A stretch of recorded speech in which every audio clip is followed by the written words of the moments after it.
Bom, vamos lá começar com o Márcio aí. Primeira coisa é agradecer, Márcio, quando eu te fiz o convite. Não é só pela amizade, pelos anos que a gente se conhece, né? Mas pelo teu trabalho que você faz, que eu acompanho, a Tica, minha esposa, também acompanha.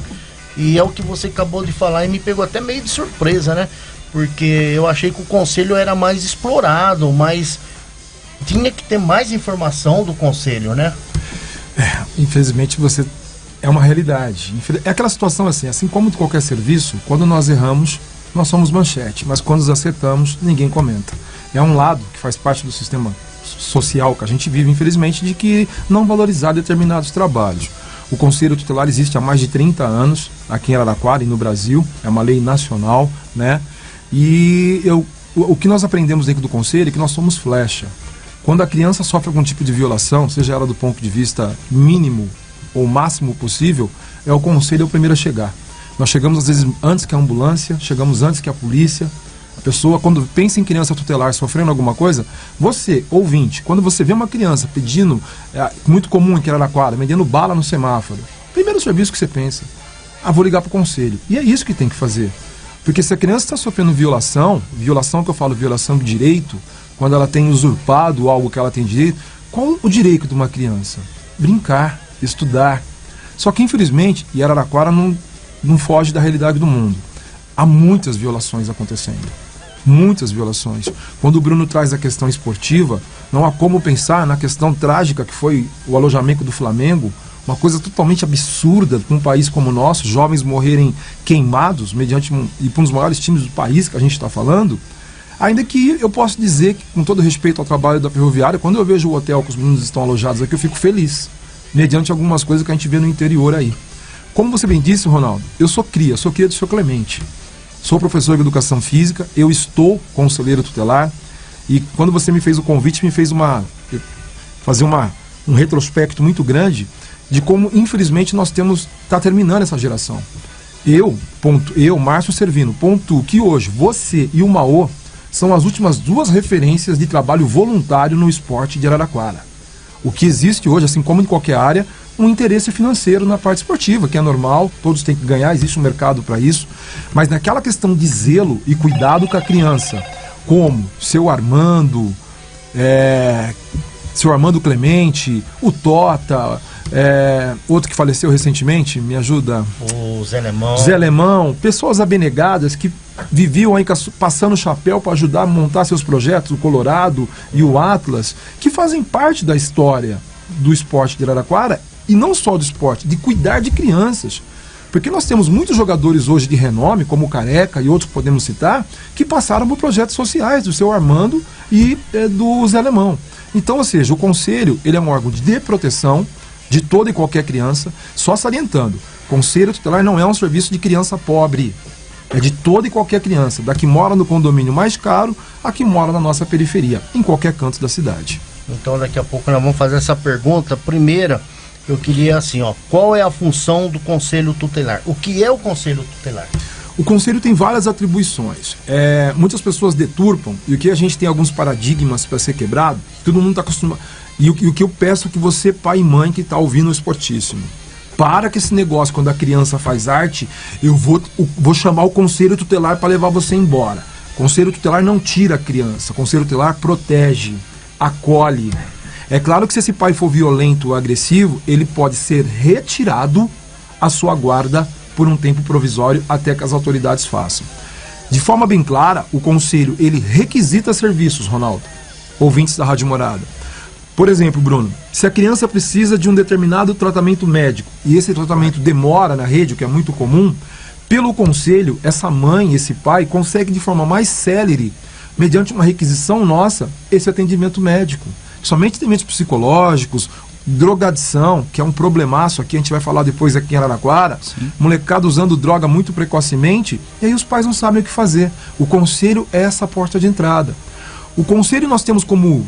O próprio nome já diz, Conselho. Perfeitamente, Bruno, você foi muito feliz. Mas nós temos um documento que é chamado ECA, Estatuto da Criança e Adolescente, que rege, que dá o norte para nós. É em cima do ECA.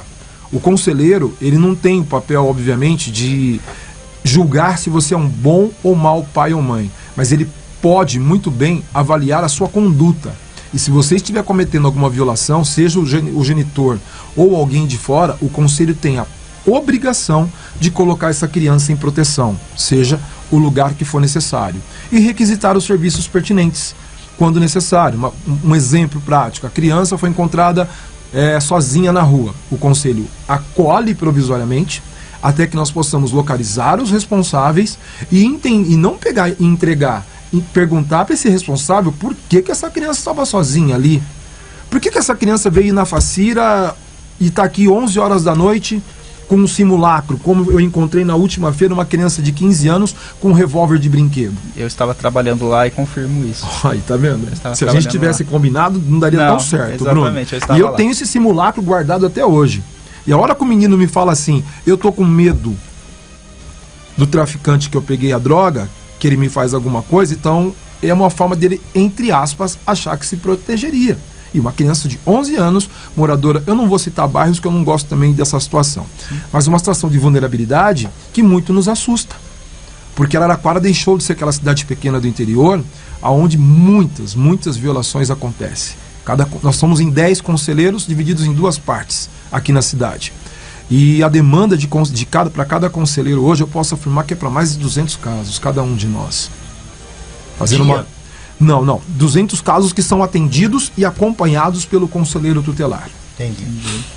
Então é bem, vamos dizer assim, um trabalho assim que ele envolve diversas áreas, diversas situações, acho que é a melhor colocação que eu posso colocar, porque, como você disse, você pegou uma criança com simulacro, mas você também trabalha com crianças que são agredidas, você trabalha com crianças que sofrem aquela, vamos dizer assim, está muito acontecendo hoje, que foi o exemplo que você deu, olha, cuidado, o Conselho Tutelar vai te buscar, que é como se fosse aquele terror psicológico, né, que algumas pessoas fazem, indireta ou indiretamente, querendo fazer porque quer assustar, ou às vezes porque não teve a educação correta lá atrás e faz, vamos dizer assim, até sem pensar, né? Foi criado daquele jeito, olha, se acontecer alguma coisa, eu vou te espancar ou vou fazer tal coisa. Que é aquela situação que a gente via muito até há um certo tempo atrás. E é realmente, tudo que você fala aqui com a gente hoje, ele se encaixa no trabalho do Conselho Tutelar. E eu acho que tem muita gente que não sabia desses trabalhos e também até mesmo que não atendia crianças,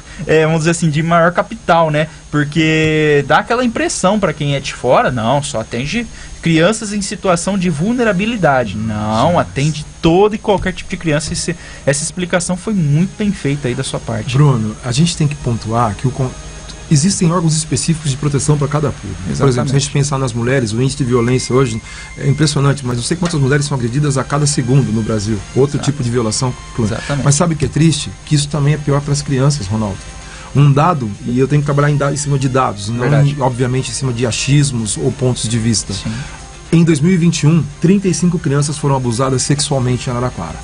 35 crianças.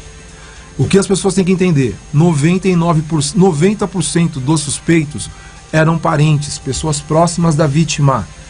Foi o avô, foi o padrasto, foi o namorado da mãe, foi o primo. Dessas 35 crianças, 5 delas foram abusadas mais de 3 vezes. E uma delas foi abusada 5 vezes, pelo tio, pelo primo, pelo irmão, pelo quase o núcleo familiar. Eu estou falando de Araraquara, eu não estou falando de uma favela, de uma quebrada de Araraquara, de uma realidade nua e crua que nos assusta, onde nós tivemos 29 casos em 2020, sobe para 35, e os dados mais tristes, se você me perguntar quantos foram presos desses abusos sexuais? 1. Quase acertou. 2. Nossa. E deveria ser ao contrário. E sabe o que eu estou falando? Estou falando de crianças de 3 meses a crianças de 11 anos, abusadas sexualmente, Ronaldo.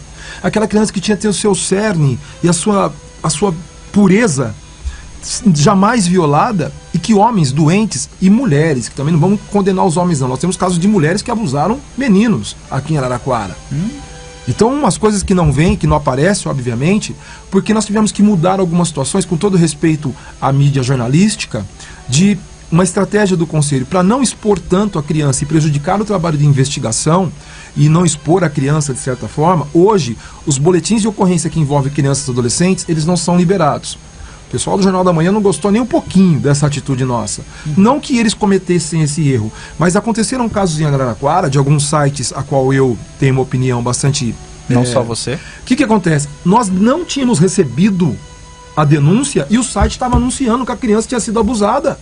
Como que pode, num país como o nosso, o site divulgando informação sigilosa de uma criança que tinha sido abusada pelo irmão com problemas mentais? Aí eu te pergunto, onde que está? O que nós fizemos? Nós denunciamos isso. A nossa promotora, que é uma exímia, uma das mulheres que eu mais admiro na questão da defesa do direito adolescente, que é a doutora Noemi Correia, acatou o nosso desejo e hoje é proibido o acesso aos boletins. Porque, infelizmente, aí, como eu falei, tem bons conselheiros, sim, tem bons jornalistas e tem maus jornalistas, sim, que usam da informação da criança para querer ter, sei lá, mais like ou mais acesso. Hoje em dia é triste. Confesso que eu também não sei o que é uma pessoa que faz esse tipo de situação, ela pensa, até porque estava conversando agora com alguns amigos da imprensa que também que estavam aqui na troca do turno e realmente estavam falando sobre isso. Mas, Nau, pode falar, Nau. Não, a gente tem que tem muito assunto com o Márcio aqui. E tem o horário político também, pessoal. E quero deixar bem claro que às vezes as pessoas falam assim, poxa, o que tem a ver o esporte com o Conselho Tutelar? Tem muito a ver. É por isso que chamamos o Márcio aqui, para que ninguém seja leigo no assunto. Verdade. Conselho Tutelar, esporte e educação tem que começar a andar junto.